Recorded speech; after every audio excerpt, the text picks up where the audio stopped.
I'm going to assume that was about 10 seconds. So, good evening. I'd like to call the City of Mount Vernon City Council meeting for September 9, 2020 to order.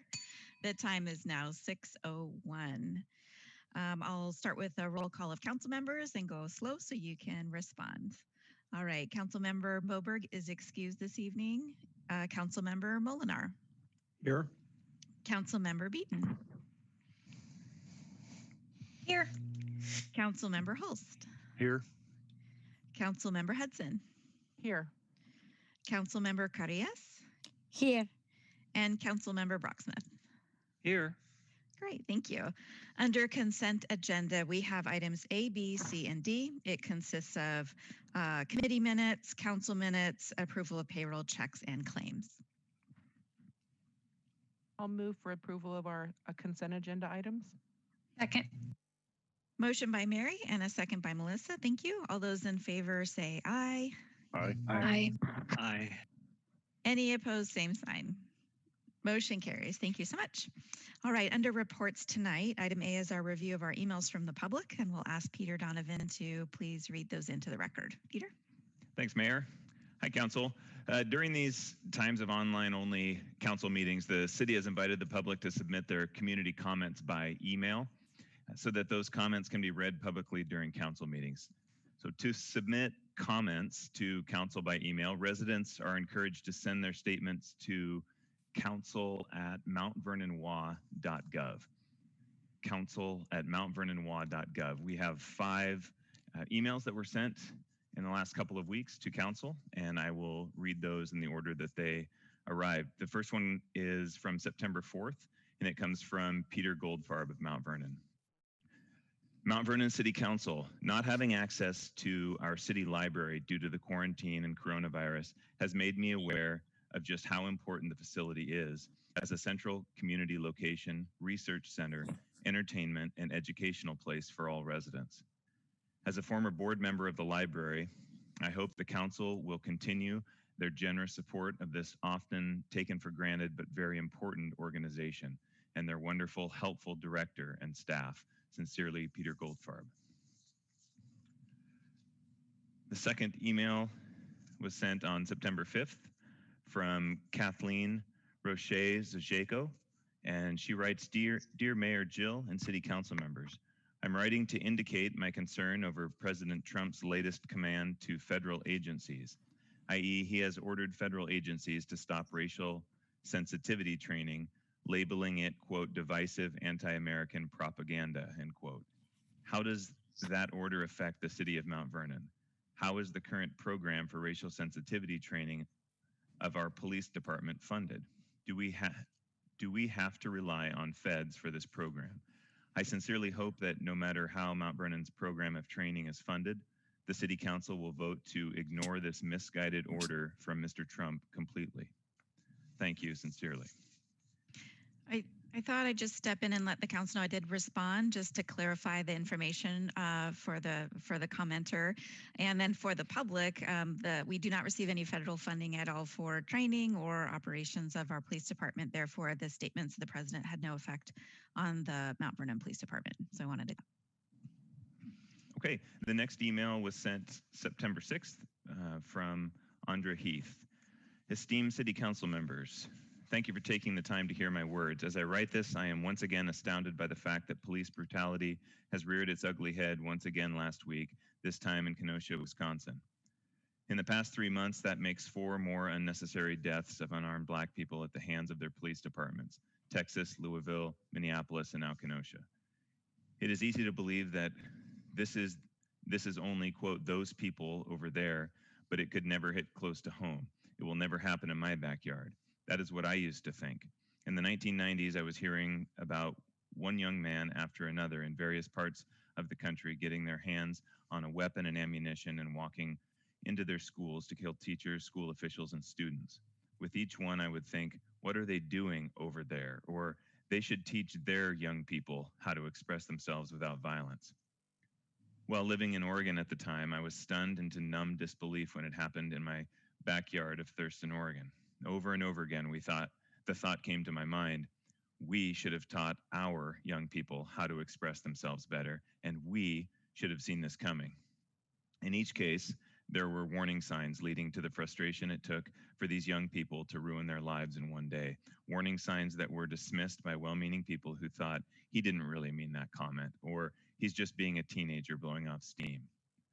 Now we are in a different type of violent surge. We must learn from the violence of the past and cannot ignore the trend. The violence associated with Black Lives Matter can and will be found in our backyard if we are not vigilant in its prevention. We have already seen it stir violence in Seattle. This violence has led to a movement of defunding police departments altogether. I'm sure none of us want to see that come to our community. These defunding proposals suggest funneling that budget to community programs and more social workers. Since we currently have the funding for and openings in our police department, now is the time to get ahead of that curve so good officers don't have to lose their jobs when caught in the middle of an incident caused by a frustrated fellow officer. If we make simple changes now, we can say we were proactive in seeing a new need in our community and made changes ahead of other cities. I know our esteemed mayor is doing her part to hire people with the right personality into these positions of authority. I also know that people change over time, and those attitudes can easily be dismissed as, oh, he didn't mean that comment, he's just blowing off steam. Having ready access to the perspective of a social worker would allow understanding to spread in both directions, to the officers and to the community. Social workers are also more likely to see and prevent a simple frustration from festering into a dangerous new attitude. Reframing a single incident can stop a building resentment. We have 7 police staff openings. It would go a long way for crime prevention and police and citizen clashes if we were to replace at least 3 of those openings with social workers. With these current openings, now is the time to take prudent, proactive action. Thank you for hearing my words. The next one was sent on September 8th from Suzanne Butler. Dear Mayor and Council, this is a dark time in the country and our city. The library is not a frivolous luxury, but a necessary institution bringing learning opportunities, work search opportunities, companionship, and information at a time when all of these are in short supply. Many have lost jobs, lost school, and lost the means to work through our despair. The library is unique in its ability to ease these losses and provide a way to learn, find work, access schoolwork, and meet with others. I believe it's an essential part of the safety network in our city, a part that police and fire can't fulfill. The losses affect everyone, but especially those who have the least. Please find a way to open the Mount Vernon City Library as soon as possible. Curbside service is not enough. Thank you.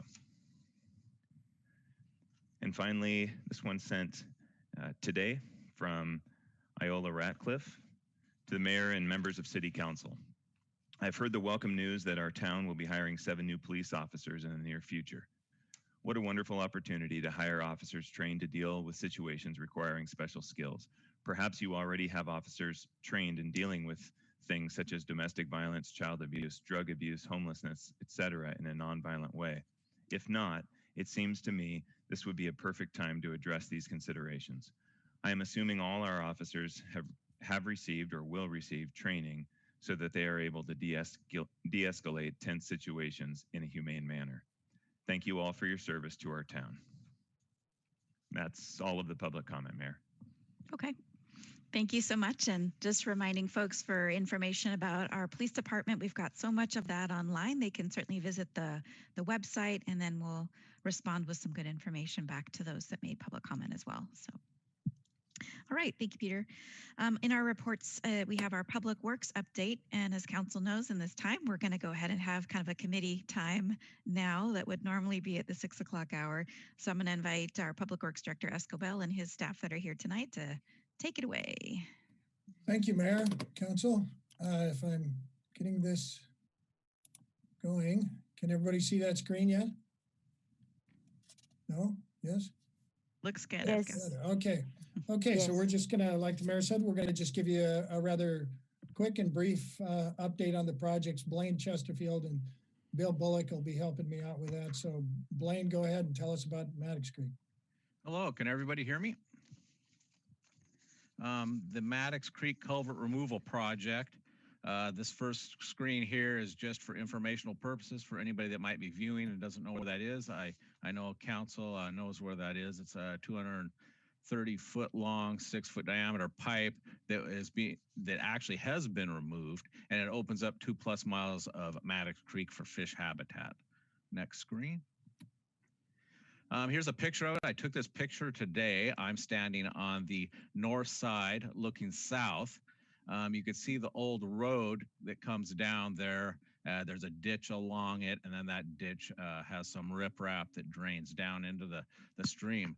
The culvert was removed, just finished up about 2 weeks ago. All the excavation has been pulled out of there. There is some trail work left to complete, and a few of the logs need to be repositioned down in there because they weren't put in just right. But once those things get accomplished, the trail work should be done in about 2 weeks. That will pretty much complete the project other than the plantings, which will, I believe, Emily Doreen, the project manager with the county, told me that will happen in the springtime. So there was more excavation, more cubic yards than what they originally estimated. We don't know what the tally of that will be completely yet, so we don't know how much more at this point. And also, they're working with the contractor to negotiate the pay estimate for the excavation amount. So they're still working on what that additional cost will be at this time. So that's pretty much the status of the project right now. You ready for the next screen? Yes.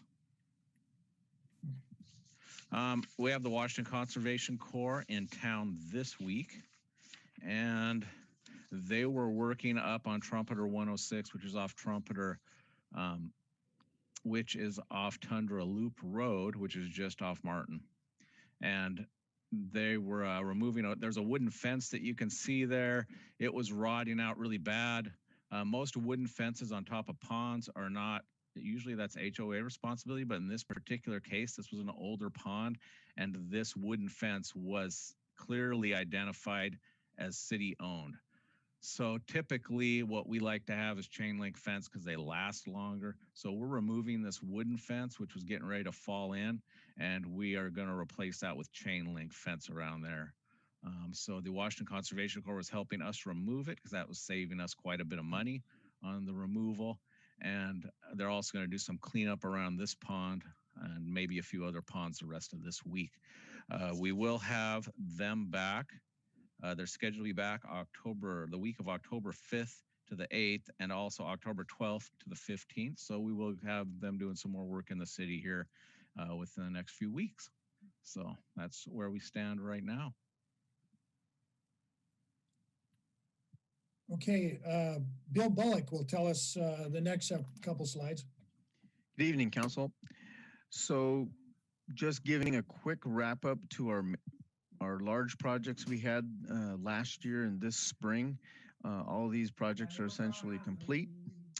So College Way widening under I-5, College Way Riverside Drive signal corridor project, which involved 12 signal upgrades, the College Way and 30th signal, and then the 4th in Riverside Railroad crossing. We still have the wayside horns to coordinate with Puget Sound Energy, and then those will be installed shortly. Next slide. And then our fall projects. We have the 2020 street improvements. We split into 2 different phases, a paving phase, and construction began this yesterday, and will continue on through the remainder of September. The curb ramp phase, bid openings happen on Wednesday, September 16th, and then will begin being installed various curb ramp upgrades throughout Division Street and the locations on our paving phase will happen beginning of October, that time frame. North 19th Street Rehabilitation Project is just about underway. The contractor is going to begin doing the earthwork. Right now he's surveying and doing some other pieces preliminary to the earthwork next Monday. The Colshan Trail Safety Lighting Project, We had our, as you know, we had our construction funding obligation approved by Washington State Department of Transportation on July 23rd of this year. The next step in that is a bid approval from WashDOT. That's still pending. They are backlogged with getting other jurisdictions' construction obligation funding approved. So we're hoping sometime the week of September 16th, they will be giving us that approval, and then we can immediately go advertise the project and go to bid. Next slide. The remaining slides are some accompanying graphics just with the other pieces. This is the paving. Yes, I'm gonna ma'am? have you hold on just a second. Just council, if you have any questions, just jump in, okay? Oh, yes, by all Okay, means, please thank jump you. in. This is just a quick map of where our paving phase of our street improvement program is occurring on 20th and 21st and two pieces of 16th, which are local road projects, and then our two arterials are Freeway Drive and a section of Blackburn. Next slide. In our street improvement program for curb ramps, these are 3 different areas of a couple dozen that we will be improving curb ramps on. Some of them have no curb ramps at all. They're just steps up onto the sidewalk, and others are curb ramps that are deficient by today's standards. So these are the types of projects or areas that we'll be improving with the curb ramp phase of the improvement program. Next slide. And then this is our North 19th Stream Rehabilitation Project / culvert replacement. Just a picture of the 90-foot corridor of culvert we are removing /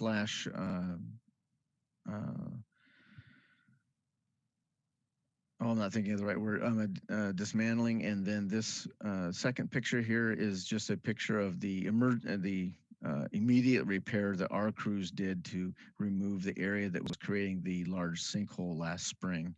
And so this entire corridor here will have the culvert removed and a new stream bed reestablished. And the slopes will be. And then the slopes will be reinforced as well to remove any, to help with the slide risk. Bill and PBS have been doing a great job on that stream rehabilitation project. It's looking very nice, and it's going to be very nice when they start working on that next week. So, yes, we're excited about it. It will be a long overdue fix. And then the Colshan Trail Lighting Project. This is just a typical picture of the section of trail that we'll be doing between the Habitat for Humanity site and 18th Street, and a quick graphic of the style of lighting that will be going up. So there'll be concrete poles about 15 feet in height. There'll be black painted concrete poles, not just gray concrete, with this style of LED downward facing lighting. You said that was between 18th and Habitat for Humanity? Correct. Okay, thanks. Any questions? And then for me, I just have a brief comment about our wastewater treatment plant administration building, that the upgrades to that the council just approved. That work will start next week, and then it'll last for almost 8 months into May next year. But that's about 3,300 square feet altogether. Some of it's addition, some of it's remodel. And then I just wanted to mention something important that Doug, our finance director, is working on to save the city a lot of money, is that with there's very low interest rates available right now, and our wastewater treatment plant upgrade that we did some years ago is funded, a lot of it at 2.6%. So Doug's going to be able to refinance that. I guess that 2.6% would be paid off in 2029. If we refinance it, he can save a total net of $600,000. So, it's something that if as long as the council's okay with that, we'll move forward with it. They'll probably be require an ordinance or something like that. And I don't know if I got any of that. If I missed anything, Doug might be there to back me up. But sounds like a wonderful deal. That's our report. So before we take, just, is there any questions? They went like lightning speed tonight. Good job, Public Works. If there's any questions, or we were looking for sort of the head nod consensus to go ahead and start working on the refinancing to save funding, and it will all come back clearly to council, but just to get things going. So any objections? So I Sounds know like a a number smart of- move. Sorry, Mark. It's okay. This is I hard. know a number of the municipalities are looking at their current bonds and going through a refinance process. I think it would only be prudent for us to do the same. Agree. Agree. Awesome. So I think Doug was there and he hears that and he'll get working on it. So. Okay, great. Thank you. Okay, and our library update. So our library director, Isaac Huffman, is here to present. Isaac. Hello. So I just wanted to start off by sharing a quick video of our curbside process. It's 1 minute, so we're going to do a 1 minute experiment here. The staff here has been working really hard to do a curbside service, and we've now reached about 44% of our current volume.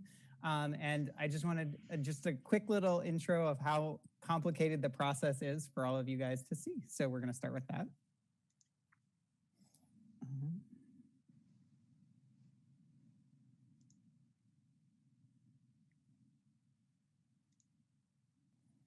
All right, and can you guys see?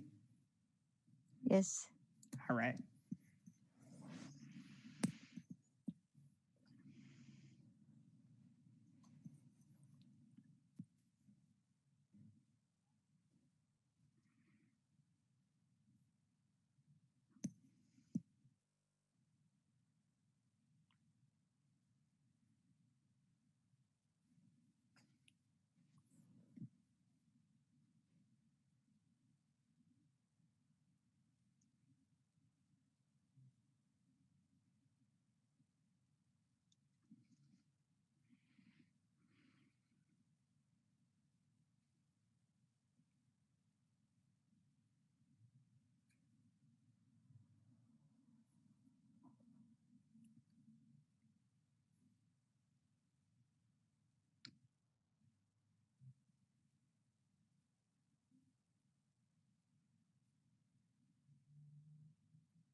So there was just a little bit of the curbside process.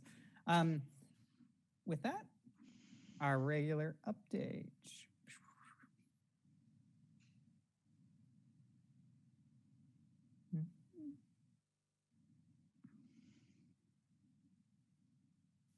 Well, Isaac's getting that set up. I love that video. I think it really shows, like, think of it as a, say, either a restaurant or a retail business that has 250 orders to process every single day. You know, it may look something similar to that. So thanks, Isaac. Yeah, absolutely. So I just wanted to say just kind of quick stats about the library and what we're doing right now. Like I said, we've reached 44% of our normal volume here in the library. Mainly, you know, the limiting factors for use are obviously the curbside model itself, you know, our limited staffing, and then actually the quarantining of books slows down our circulation time by quite a little bit. We have to quarantine books for about 4 days right now. So as you can imagine, it takes about a week out of circulation for each item as it goes through the process, and it cuts down, you know, how fast new books can circulate. So it's just, you know, definitely one of the issues that we have, but we're doing really pretty well with what we got. One of the things I'm really proud of is that, you know, most libraries suffered a huge loss of materials kind of coming out of the COVID time period where we just asked everybody to hold on to materials. But in the library, we have been able to recover now 93% of the materials that were checked out, and they've come back into regular circulation. That is actually, I checked with all of my library peers last Friday, and it's the highest percentage in the state. So I'm pretty excited about that. And we've just been continually vigilant about calling people and reminding them to return materials, and we've gotten most things back at this point. There's just a few patrons really that are holding items, and pretty soon we hope to have them all back and circulating again. We want to be good stewards of the taxpayer dollar and really, you know, get those materials in circulation. Finally, I just wanted to say that we have done a lot of personalized services, including personal shopping. And what we've noticed about those personalized services are they're some of our most highly utilized items. In fact, the growth of personal shopping is greater than the growth of just general, circulation. So we do see a future in the library of sort of more personalized services if we can handle them with staffing and other demands. As I mentioned last time I presented to council, we are doing a number of different projects to help out the community and really, do what we can when we're closed during this, kind of stage 2 of the governor's plan. One of the things we're doing is we are adding new wireless to the building. So it gives a really good wireless signal here in the building itself, and then also to kind of the surrounding area for those people who need drive up wireless service. And I just wanted to highlight the new router we have. As you can see there at the top is our traditional home router. The normal routers we use in the building is sort of the second item. And the bottom item on that stack is the wireless router that we're going to use for external outside network. As you can see, it is quite hefty and quite powerful. We also plan to deploy more wireless throughout the city. As I will mention in just a minute, we've started little free libraries here in the city, and we're going to try to incorporate a wireless element so that students who can't learn in their homes or don't have good internet in their homes can stop by one of those locations and get the network that they need. Of course, the protected network that we have here in the city at the library to do schoolwork and kind of catch up. And so you'll hear more about that in the next little bit, starting, of course, with the library itself. And most of that is grant funded either through the Juniper grant that we have here in the library or CARES Act funding. So that's kind of great for us. We've also got new mobile hotspots at the library. Those, again, came from CARES funding. We will give those out to families in a checkout period. There are more than 20 of them, so it will be a great new feature for our patrons as well. If you drive by the library, you'll notice that we now have a bus stop in front of the library. Actually, it's a donated bus stop, so it will now become our book stop. As you know, we live in a rainy climate, and as the rain kind of approaches here in the next little bit, we needed a place for our staff to provide service while we're doing curbside and still avoid the rain. So we've, we're going to redo that book stop or that bus stop and make it kind of a book stop so we can continue to provide service. That is one of the unique challenges is not having the physical space available at the moment. And so it's just a fun little thing that we're doing, and I think it will be a nice addition to the library. When we do get to let people back in the library, we do have our washable keyboards and mouse. One of the biggest pieces of the digital divide that's still facing the citizens of Mount Vernon is the access to actual physical devices to get online. So we're glad that we can do that safely when we are allowed to do that as well. As I mentioned, we've deployed little free libraries throughout the city. At 4 different parks. We're talking to deploy in a 5th location here now. So, we're really excited about this project. It's a great way to just sort of give out materials. These are the just the donated materials that come into the library, and then they're being volunteer run and distributed. So, it really doesn't cost the library anything to do this activity.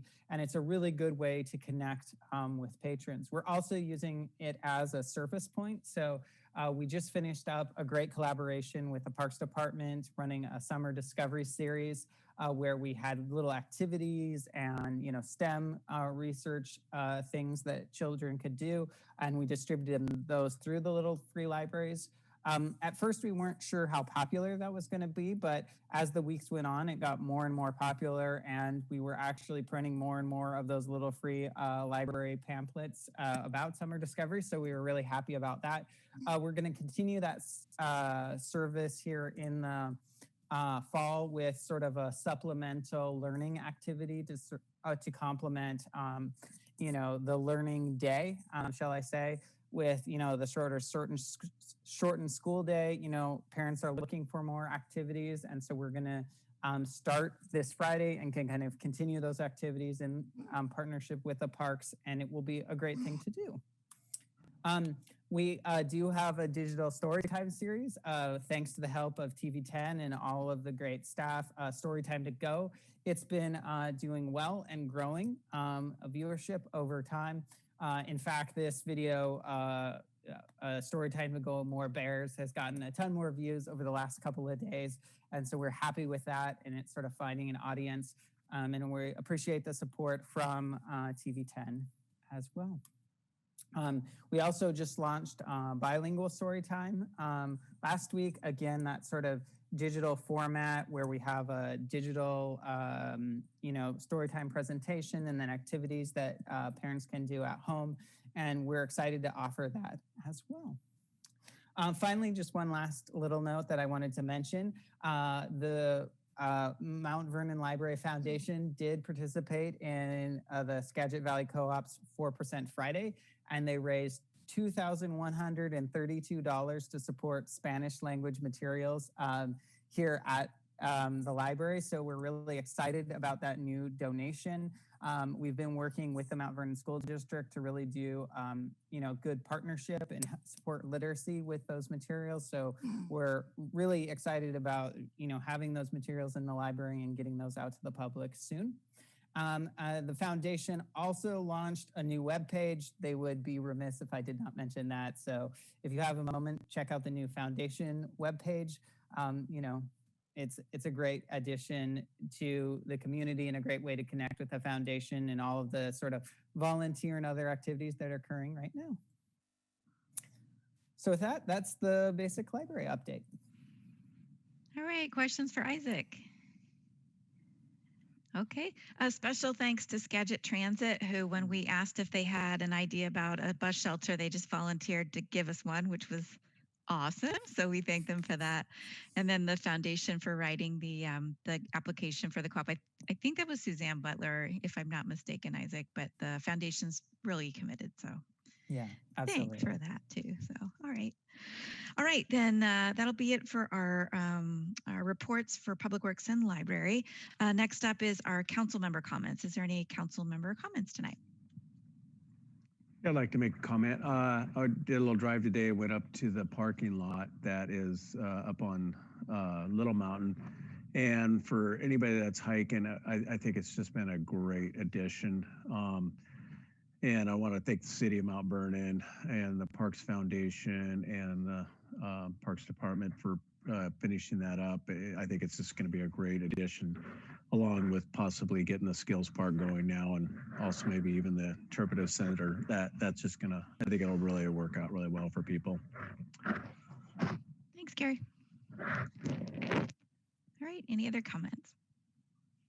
Okay, moving on. I do not have a mayor's report tonight, so we're just gonna go right into new business. And hold on one second, I'm gonna let our guest in from the waiting room.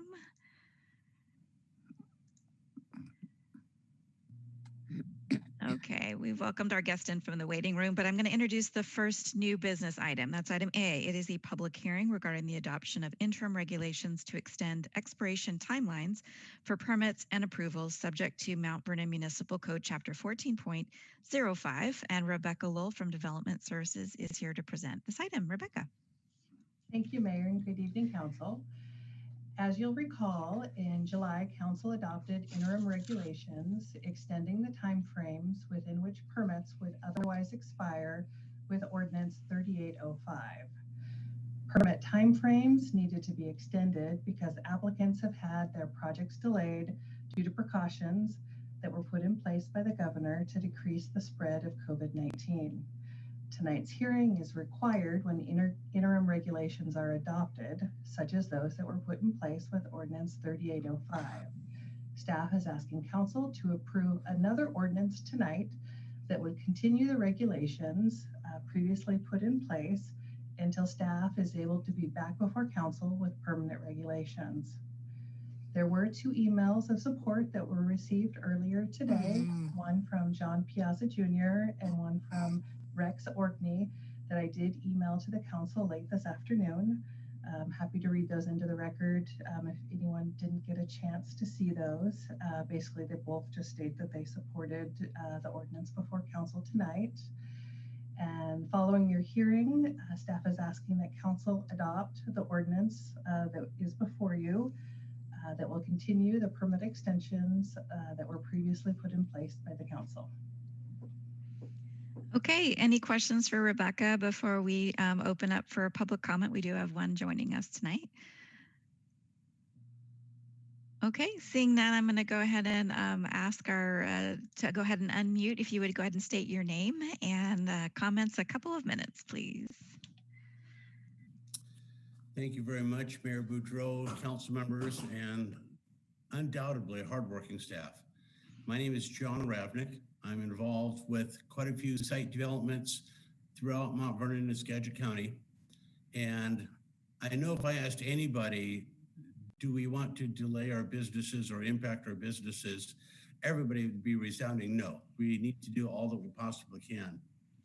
That being said, has there been any consideration, because Mount Vernon is understaffed and development amazingly continues to proceed, is there any time extensions that could be allowed just because everybody at the city is so overworked in an effort to try to get everything done in a timely manner? I've got one project that's due to be done at the middle of October, and I know we've gotten all of our stuff in, and Rebecca's probably being drugged a multitude of different ways. My request would be to give her more time so she doesn't feel as stressed trying to keep up with our stuff and everybody else's, so that we don't lose our deadline of October 17th, I believe. Okay. All right. Thank you, John, for the comment. Appreciate that. And certainly talk through making sure that no one gets delayed for sure on their projects. I do appreciate that. Thank you very much. You're welcome. Thank you. All right. Any questions for Rebecca on this? The current ordinance before you would be ordinance 3809. I would move adoption of ordinance 3809. Second. Okay, motion by Mark and a second by Melissa. All those in favor say aye. Aye. Opposed, same sign. Motion carries. Thank you. And we'll look forward to seeing Rebecca and Chris Phillips again next week in our Development Services Committee to talk through what's going on in that office. So thank you. All right. Moving on to item B tonight is the donation of art sculptures. And Jennifer Berner is our Parks and Enrichment Services Director, and she's here to present this item. Jennifer. Good evening. Good evening, Mayor and Council. I'll go ahead and share my screen here.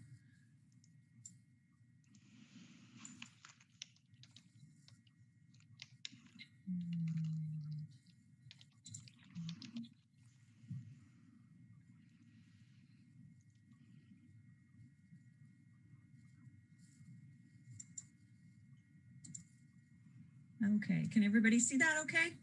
I think we can. Perfect.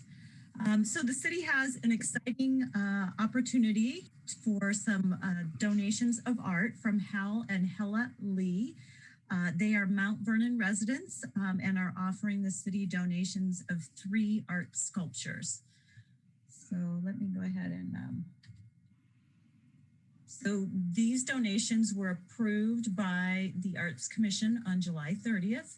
And the long-term plan is to create a sculpture garden here within Hillcrest Park. And these 3 sculptures will be the start of that sculpture garden here. The first sculpture is called Halo. It's a granite sculpture, and the proposed location again is here at the Hillcrest Park over by the lodge, by the back end of the patio going into the entrance of the park's office. The second art sculpture is Goddess, and that one is proposed to go also towards the right of the entrance to the Parks and Rec office. There's currently a cement pad that's poured there that one will actually work really nicely on, and it'll be a nice backdrop for that particular piece. And last but not least is the fish vein, and this is a stainless steel sculpture. The top part of that, the fish, actually works as kind of like a weather vane. It will move in the wind. So that's kind of a cool feature of this art sculpture. The proposed location of this one is Hillcrest Park. The north entrance there's an island that's empty, and we thought that would be a really nice location for that particular sculpture. So I'm here to answer any questions you might have, and we're just looking for a motion to accept the 3 art sculptures by Hal and Hella Lee and authorize the mayor to sign the artist agreements. Just a note about the artist agreements.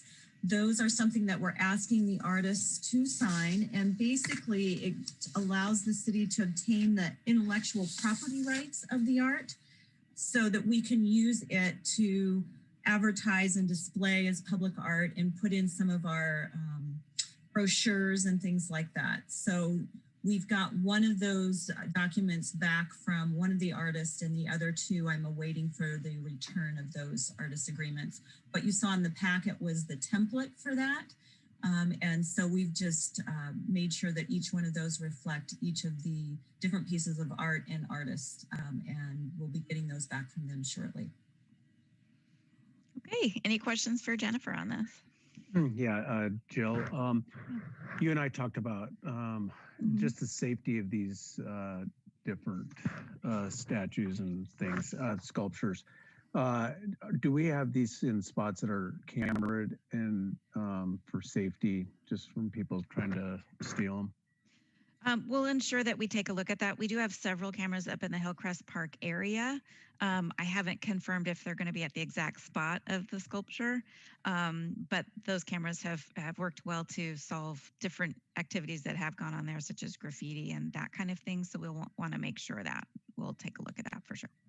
So 2 of them are, I think, within that camera. The one that I'm not positive on is the fish vein, but I'll check that out, check into that. Yeah, I mean, it's sad we even have to talk about this, but it is a reality. Yeah, it is, and they're great looking pieces. So that's a good suggestion, Gary. Well, Okay. if Gary's not going to make a motion, I guess I will. Well, that's right. Yes, I'll second. I think it's very exciting to get these pieces of art. I love it, and thank you so much to everyone to have these donations. It's really awesome, and I'm very thankful. Great. So that's a motion That's a by motion. That's a Mary motion. and a second by Gary. Yeah, thank you. All those in favor say aye. Aye. Aye. Opposed, same sign.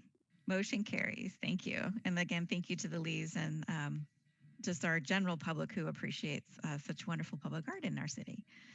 All right, item C tonight is the 2020 General Fund Budget Amendment, and Doug Valesky, our Finance Director, is here. Doug. Thank you, Mayor. Good evening, council members. Just a little some housekeeping tonight.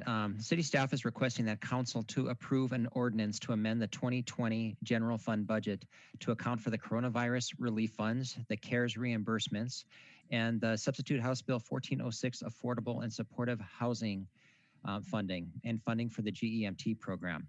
So just a little background on those 3 areas. Through the Coronavirus Relief Fund, or the CRF, the CARES Act provides for payment to state, local, and tribal governments navigating the impacts of the COVID-19 outbreak. The Treasury will make payments from the fund through grants from the Washington State Department of Commerce to local governments. The City of Mount Vernon was awarded $1,072,200 through the CRF and signed a contract on June 22nd. With the Washington State Department of Commerce for the reimbursement of these funds for qualifying COVID-19 related expenses. The city presented a spending plan to council on August 26th and for these funds, and council approved. The second area is a substitute House Bill 1406, which allows local jurisdictions to impose a local state shared sales and use tax to fund affordable or supportive housing. The consumer does not pay this tax, and the effective sales tax rate remains the same. Instead, the tax is credited against the 6.5% state sales tax. Council adopted legislation to authorize the tax on June 10th, 2020, and the Department of Revenue has calculated the maximum capacity of $65,029.18, Once that maximum award amount has been reached, the tax shall cease to be distributed for the remaining of the year. The tax did become effective on August 1st of this year. And the last area is the Ground Emergency Medical Transport, or GEMT program, which was passed during the 2015-16 legislative session. The GEMT program provides supplemental payments to publicly owned or operated qualified GEMT providers.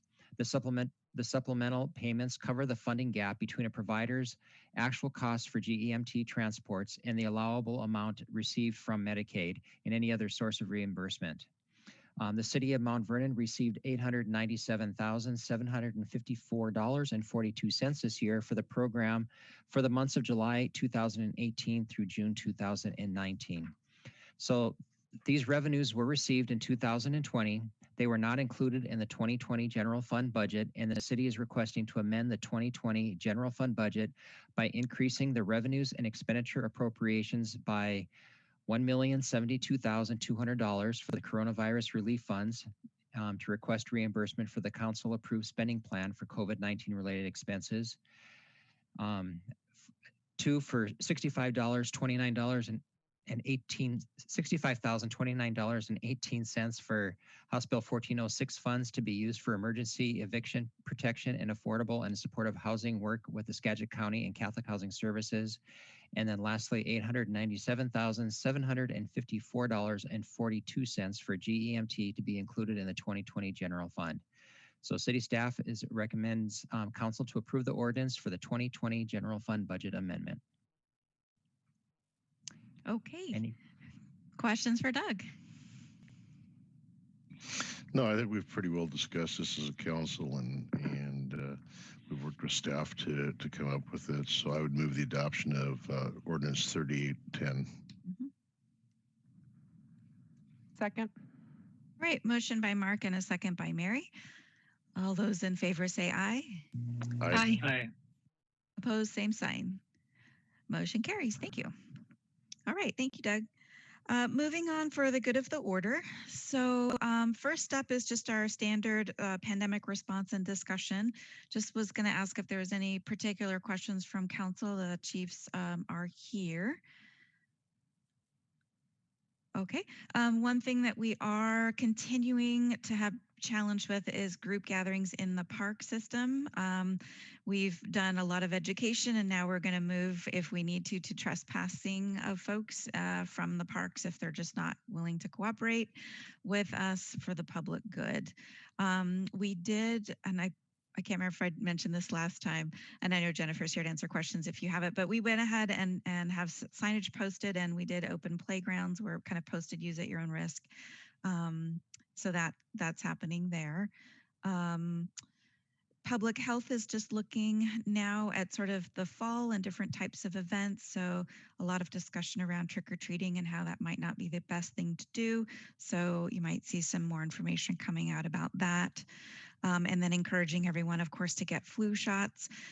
We've set up a flu shot clinic for our employees and their families, and I would like to send that information to City Council if that would be something convenient for you to take part in as well. They bill insurance, and it's going to be through Rite Aid. So I will forward that, and if you're interested, call Carrie and get on the schedule for that. So other than that, I didn't have much about just what was going on with the city services. Okay. Can I feel follow like up? you can. I'm sorry, Richard. Yeah. No, go ahead, Mary. I think that we're kept pretty much in the loop. I feel like our the information we get is timely. So I appreciate you following up with us, but I think you do a good job of getting that information out to us as soon as possible.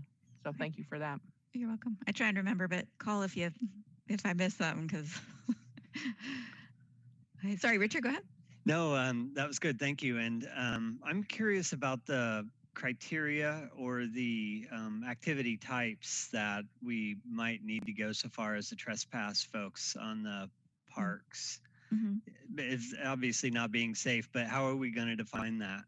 So when there's specifically groups, this is when there are like 30 people in a group playing things, and we've asked them, we've educated them, we've given them information about the violation of the order, and they just refuse to not disperse or refuse to not keep coming back when they think we're not watching.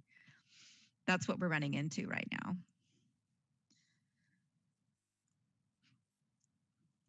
I guess I asked because I see different size groups, and you know there's some state, of course, guidance, health guidance around the size of groups, and it's smaller than 30 usually. So I appreciate the heads up, and just want to remind folks that we need to try to keep the group sizes down. Yeah. And follow the regulations, keep us all healthy. And we've definitely, I think, done a very responsible and very generous amount of time to educate people. But when they full on have been kicked out of other spaces for the same reason and come to a public park, they should know better. And we're just kind of have no patience at this point if they continually show up and violate. So, Jennifer, do you want to add anything to that? You're muted, so. Oh, let me. Okay, can you hear me now? Yeah. Okay, so just so you know too, we've done a really extensive job with educating our staff as well as educating the public. I've given them talking points. We have a flyer that they can use to help educate people that they can hand out to them.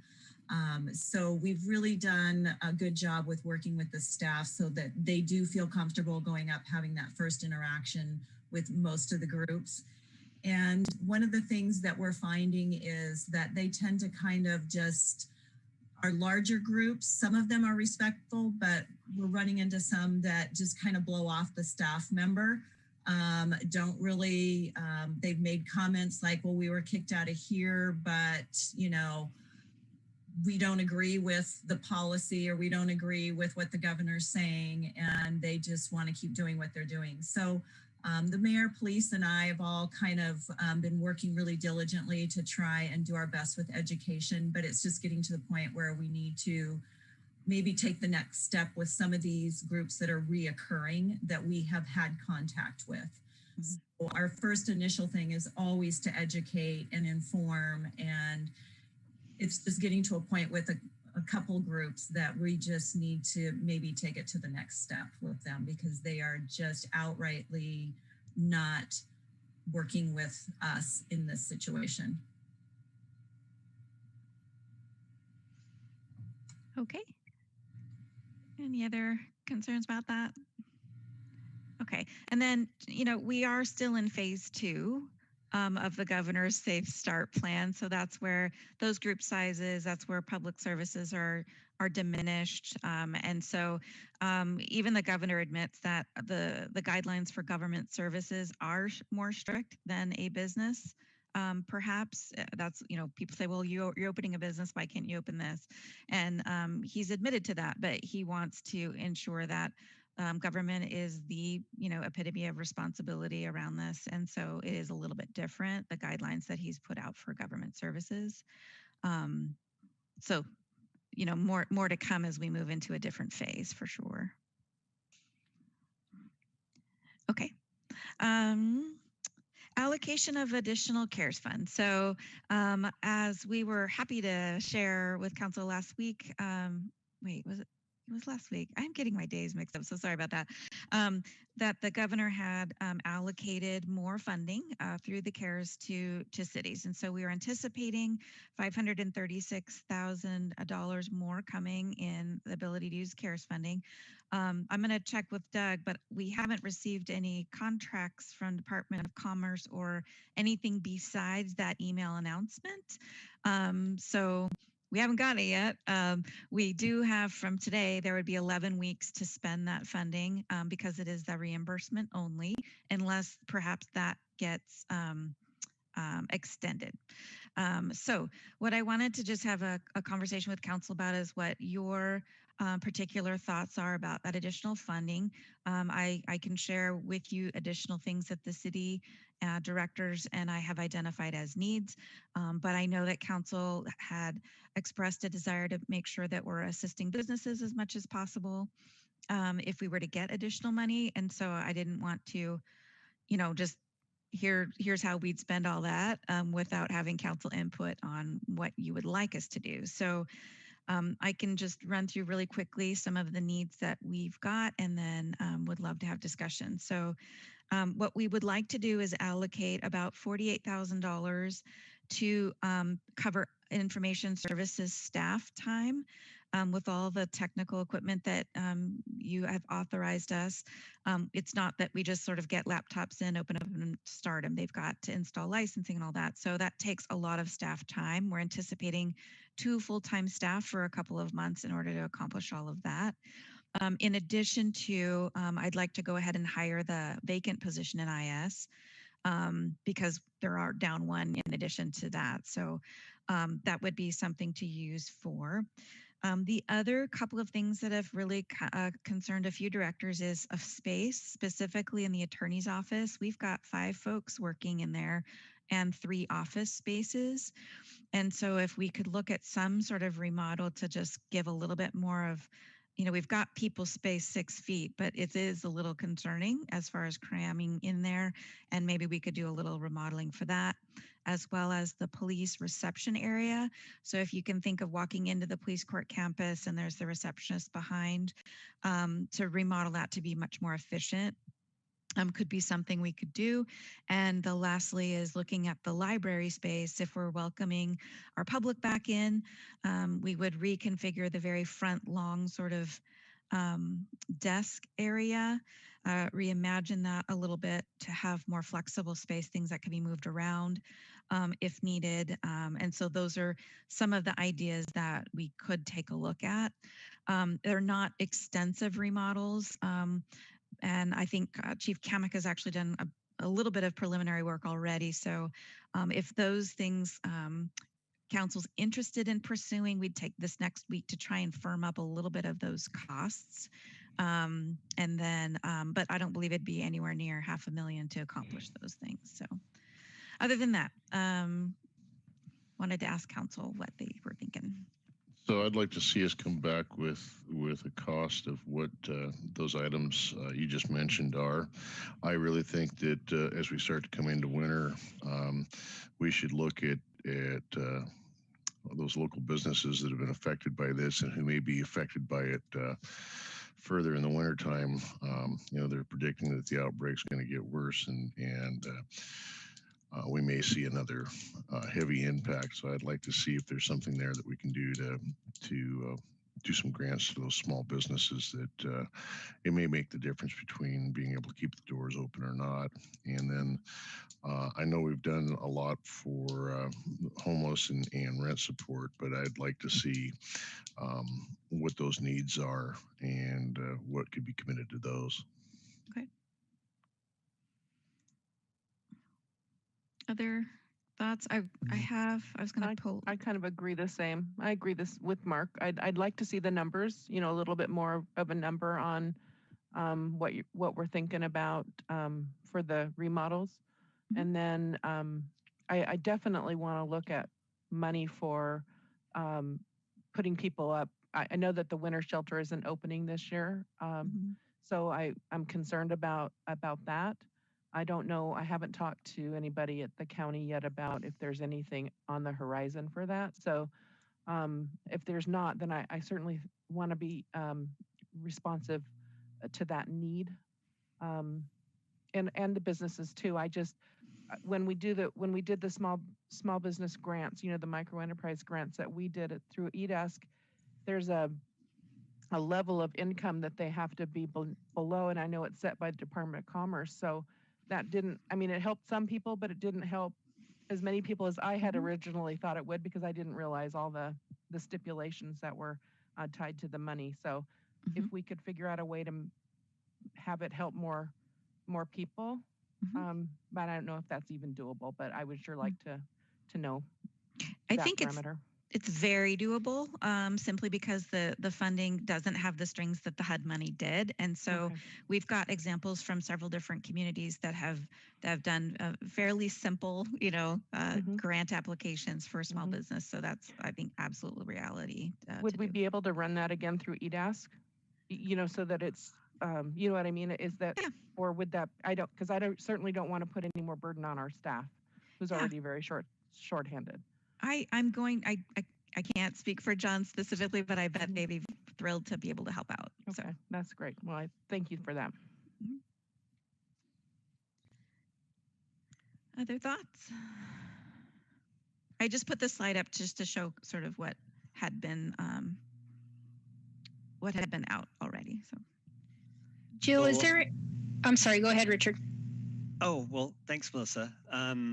So I'll jump in to also support the idea of trying to find ways to safely reopen city services. So the library is a good example. I'm just curious. We've had, several comments from folks about the need to get the library open back up, and we really can't do that at the moment. But there's a point where we will be able to, and we want to do that safely. And the safer we are, the sooner we can get it opened up. So it makes a lot of sense to hear those thoughts. I think it's the right way to use some of the money to support city services.